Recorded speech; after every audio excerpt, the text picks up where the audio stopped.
Well, could you clarify what the fourth quarter was in China in terms of sales and what precipitated the decline that you talked about briefly on stage? Well, we're going to wait for specific numbers until we do the quarterly earnings call. And in any case, we don't usually break it out by region because people draw too much from these quarter-to-quarter fluctuations. I'd say China was certainly a lot weaker than expected. Mostly, I think, because of misperception about the difficulty of charging, which we're correcting. And we are seeing now an uptick in our sales in China. They just weren't all that significant in the fourth quarter.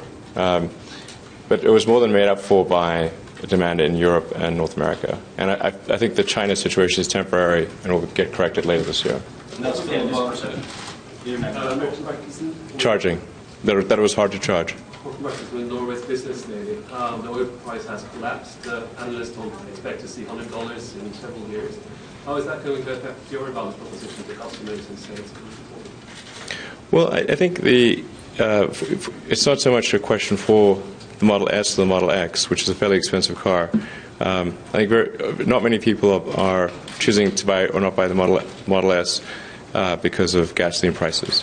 It will have more of an effect on lower cost cars, but the challenge there is just to make sure that the cost of a mass market electric car is low enough such that the gasoline price drop is not still makes it an economically sensible decision for somebody to buy.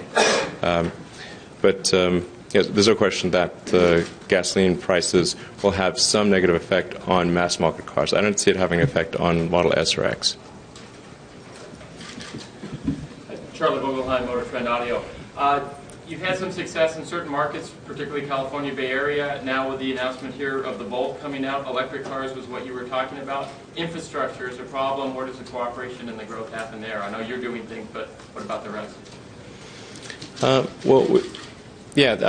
We're happy to cooperate on charging systems for the supercharger network, and there've been some preliminary discussions with other companies. And we've been very open that all that's needed is that they need to make a car that is able to take the high power levels of the supercharger and then share proportionately in the cost of the system according to what their usage of the network is. That's why we're not really seeing the creation of very compelling long-range charging systems apart from our own. They're all like low power, which is not good for long-distance charging. So. But our supercharger network will cover the entire lower 48 states and all of Europe, most of China, most of the world. In the next couple of years, there'll be will be within range of a supercharger. So we don't really need some other network. Just how many automakers have taken you up on your offer of using your patents? We actually we don't require any formal discussions, so they can just go ahead and use them. Is there a licensing process? No, you can just use them, which I think is better because then you don't have to get into any kind of discussions or whatever. So we don't know. I think you'll see it in the cars that come out, if they choose to use them. Okay. Dave Shepardson, Detroit News.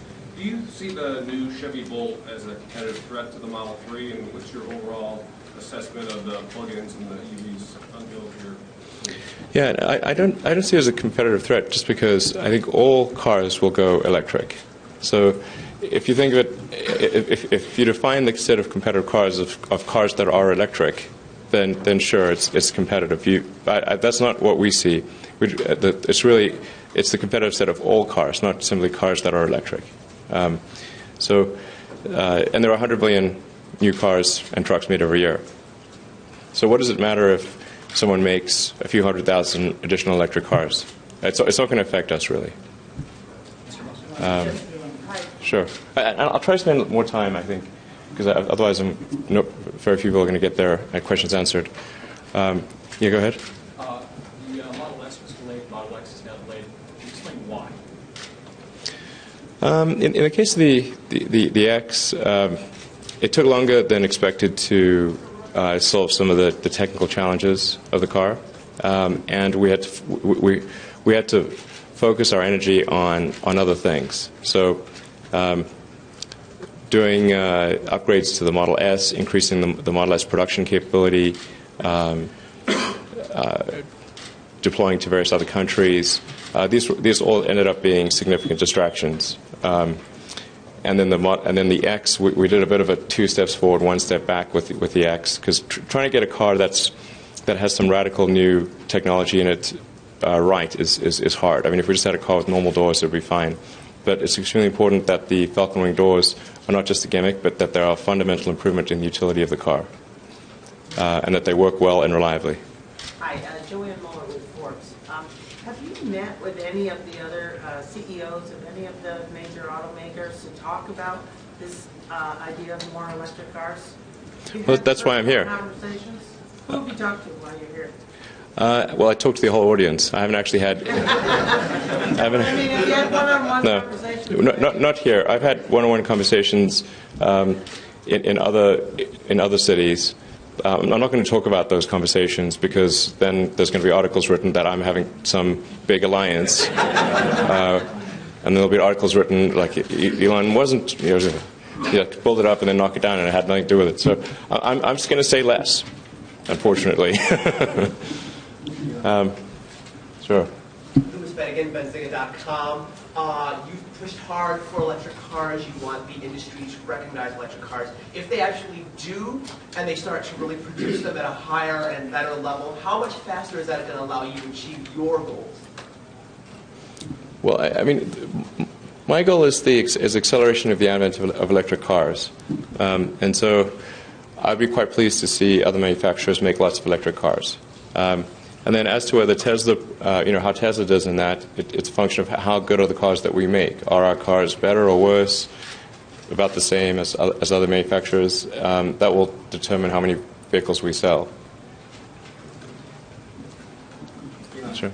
Yeah, Lee Thomas talks too right here in Detroit. You're standing in a city that reinvented itself in downtimes. When you're in downtimes, what is your philosophy, or what kind of things do you think of to stay positive and going forward when even people, like you said on the stage, some people that you respect say it was not going to work?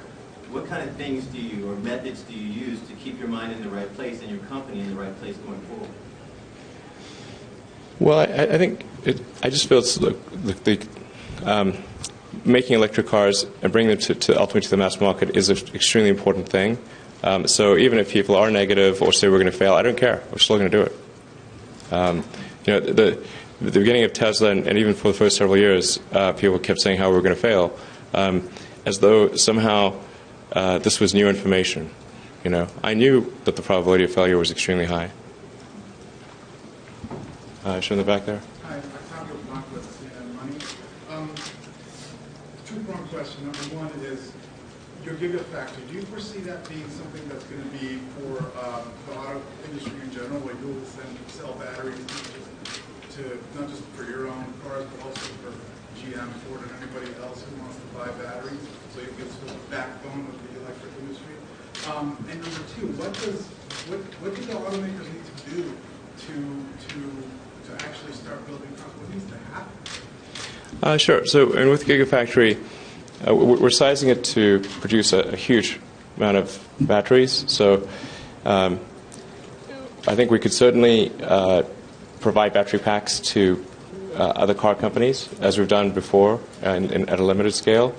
It is important to know, kind of in advance, with some advance notice, if it's a large order of battery packs, you can't just turn on a dime. It takes a couple of years to facilitize for that. But we're more than happy to supply other manufacturers once we get the factory up and running. And so, what was the saying? What should they do? I think it's just important for the leaders of the big car companies to initiate serious electric vehicle programs. Not small ones that are like the minimum necessary to comply with regulations, but ones that where it's a really serious 250,000 units a year type of product. And you kind of need to go at that sort of volume in order to get the economies of scale to make the car affordable. So it is a bet, but it's the right bet, I think. I was pleased to see Mary Barra, sounds like they're going to do something significant there with the Bolt, and it's great. That's okay. Hey, so they're very vocal about the need for, Gabe Nelson with Automotive News. So you've been very vocal about the need for other companies to produce EVs to reduce emissions to do with climate change. If that's the case, then why so critical of hydrogen fuel cells, which are another pathway to zero-emission vehicles? I mean, do you regret having been so critical? Do you stand by those comments? I don't want to turn this into a debate on hydrogen fuel cells because I just think that they're extremely silly. And the people have published. There's multiple sort of rebuttals of it online. It's just very difficult to make hydrogen and store it and use it in a car. Hydrogen is an energy storage mechanism. It's not a source of energy. So you have to get that hydrogen from somewhere. If you get that hydrogen from water, so you're splitting H2O, the electrolysis is extremely inefficient as an energy process. If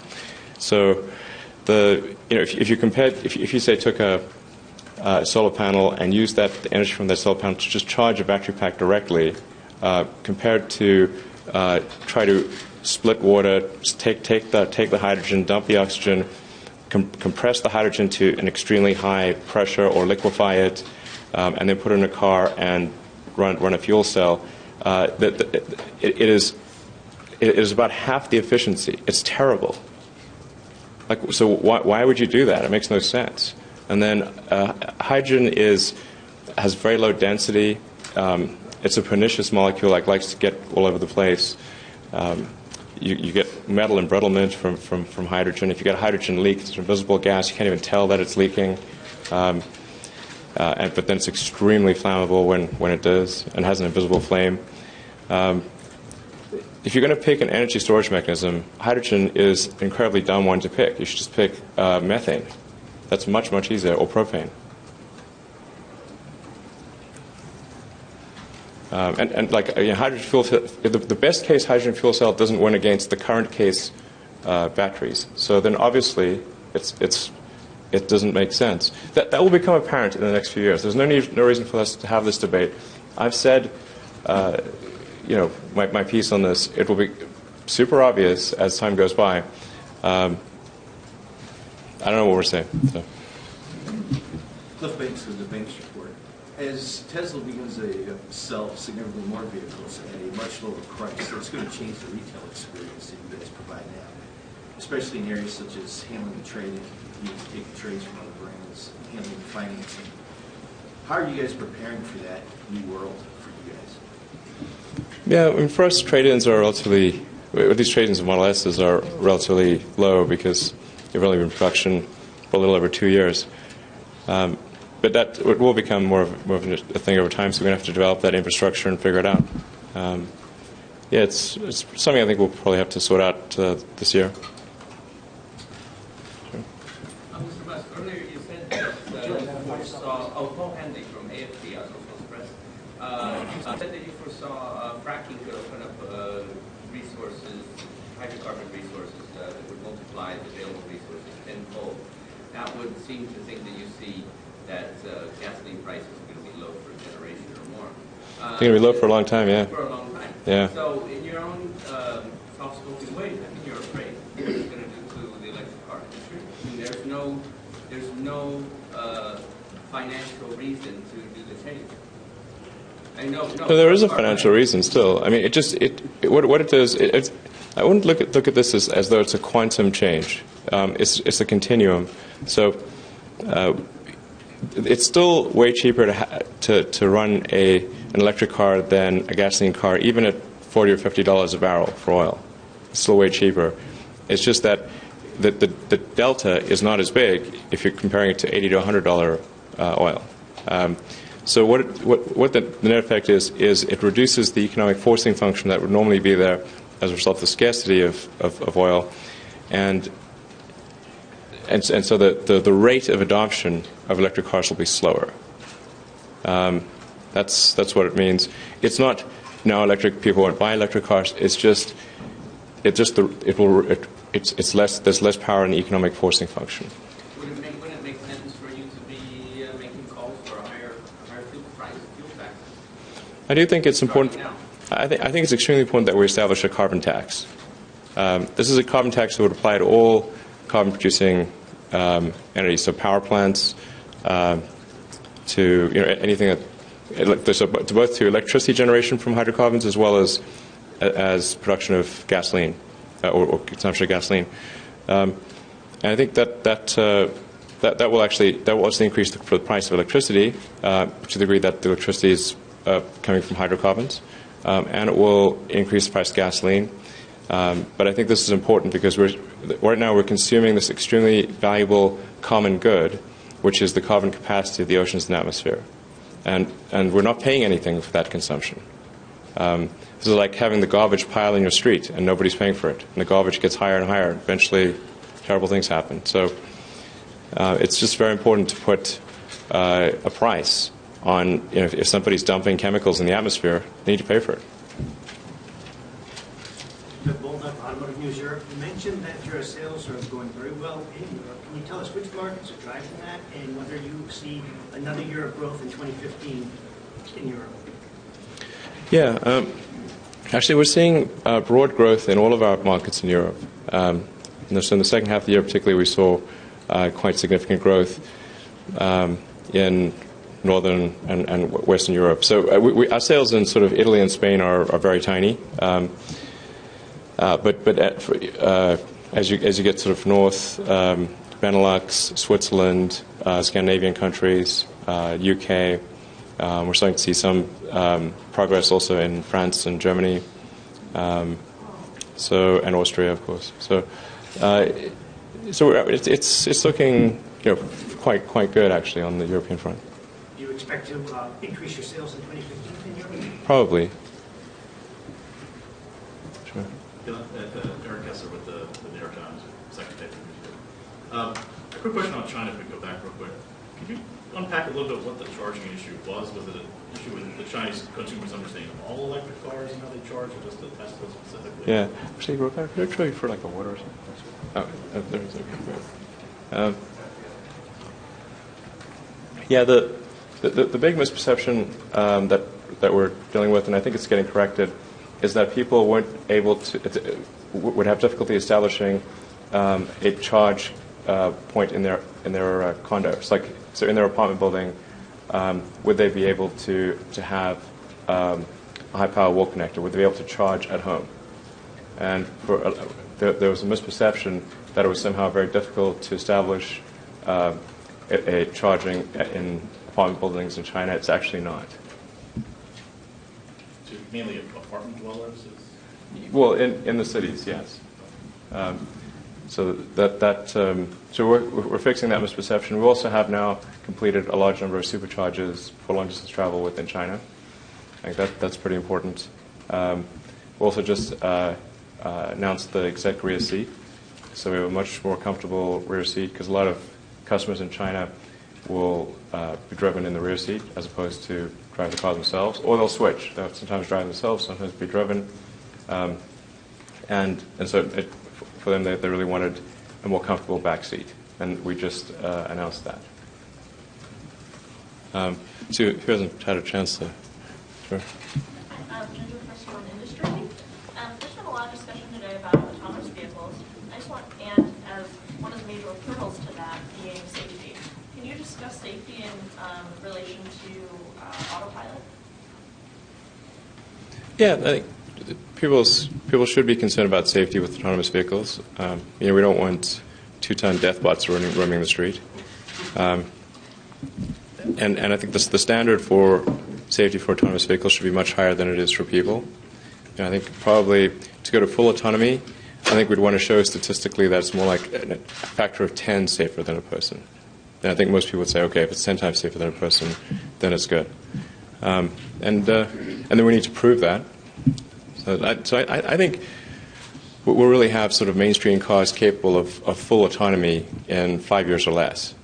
But proving that it's safe and getting the regulatory approval is likely to take 2 to 3 years after that.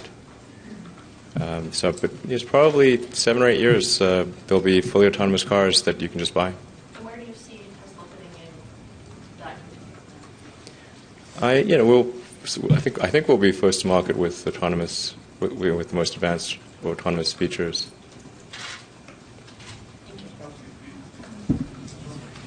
Sorry, Vince. It seems to me that your vision of a mass market electrical vehicle kind of depends very heavily on the Model 3. Can you deliver a Tesla experience at a $35,000? Yeah, I think Model 3 is going to be a great car, and What do you give up in that gap between 35,000? well, it will be a smaller car. Yeah, so for one thing, it'll be smaller, probably 20% smaller than the Model S, Model S is a fairly big car, and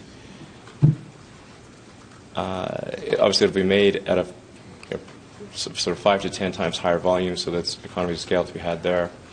Some of the elements that are sort of maybe come for free with the Model S might be options on the Model 3.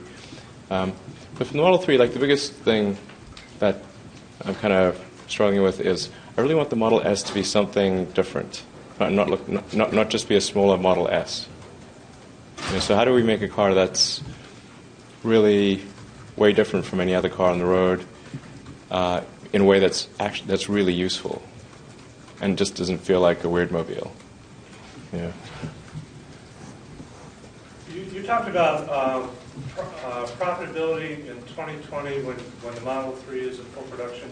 Is that the time frame that you think investors are anticipating? Oh, I'm sorry, John Lippert at Bloomberg, I'm sorry. Do you think that's what... I honestly don't know what investors are anticipating. I've certainly said that Tesla's expectation is that we will reinvest our cash flow into developing new technologies, new products, and increasing our production volume for many years to come. So in that context, obviously, one should not expect near-term profitability. Now, that said, I think we will have like non-GAAP profitability before then. I'm just not sure that we'll have GAAP profitability before 2020.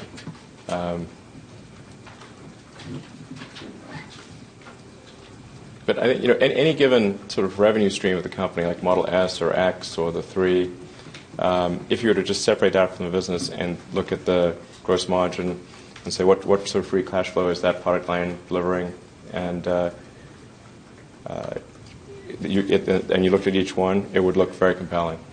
And the only reason it doesn't look maybe financially compelling is that when you combine these things and you're also at the early stage of new products and you're spending a lot on new products, the combined thing may not look good, but it looks good if you parse it out by vehicle.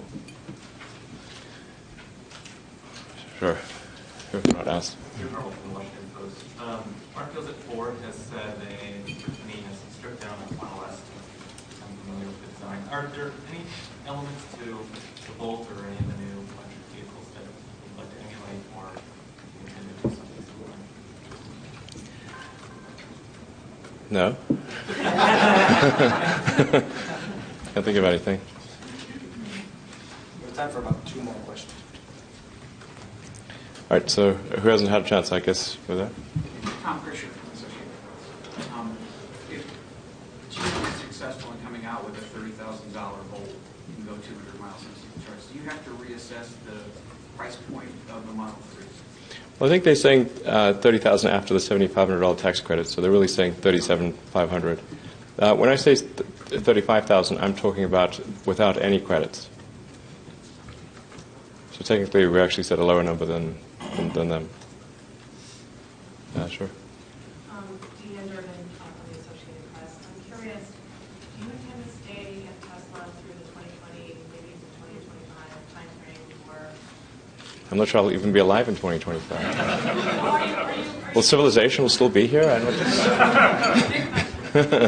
Are you itching to move on to something else? I mean, you're a bright guy. You've got a lot of interest. Do you want to move on, or do you want to see this through that long?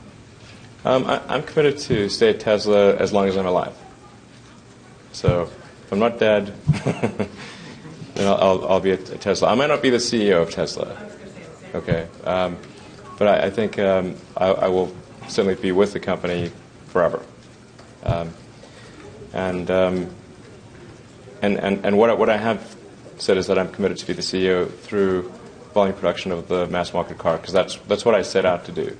So once I've, many years ago, set out to do that, accomplish that, then I'll reevaluate whether it makes sense for me to be the CEO or whether perhaps somebody else should be the CEO, and I just spend time on kind of product development and engineering, which is what I like to do. I'm not sure most people actually realize that most of my day is actually engineering and design. It's not anything, it's what I spend 80% of my time on. So, sure. I'll do one more. Sure, go ahead. Mark Rexon with Consumer Reports.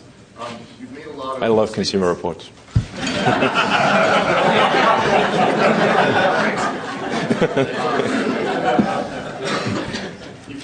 You've made a lot of statements about how proud you are that you're able to make this kind of vehicle in the United States. But in talking about your volume aspirations, you get to 500,000, then you start talking about several million a year. Obviously, that means more factories. How much production do you see actually happening in the U.S. once you outgrow Fremont, as opposed to offshoring to low-cost markets like China, Eastern Europe, et cetera? Well, it's more that, if Fremont's sort of capacity is about 500,000 units a year, and it kind of makes sense if you're making a mass market car, particularly to do local production, because if you make, like if we made a low-cost car in California and then ship that to China, it would be kind of crazy. So it would make more sense to establish a factory in China for local production and establish a factory in Europe for local production there, so we don't have to put cars on ships. Because then it's one thing if you're like making iPhones or something and you can put 10,000 of them in a C-van. But if you put like 2 cars or 10,000 iPhones, there's like very big difference in logistics costs. So it makes sense, I think, to have local production for that market as time goes by. So I think you could expect to see us set up in the long term a factory in Europe and a factory in Asia, and probably another factory in the U.S. Closer to the East Coast at some point. Like Detroit? It's not out of the question. Maybe Michigan shouldn't stop us from selling cars here. That would be a nice gesture. Thank you. All right. Thank you. Very much. Thank you.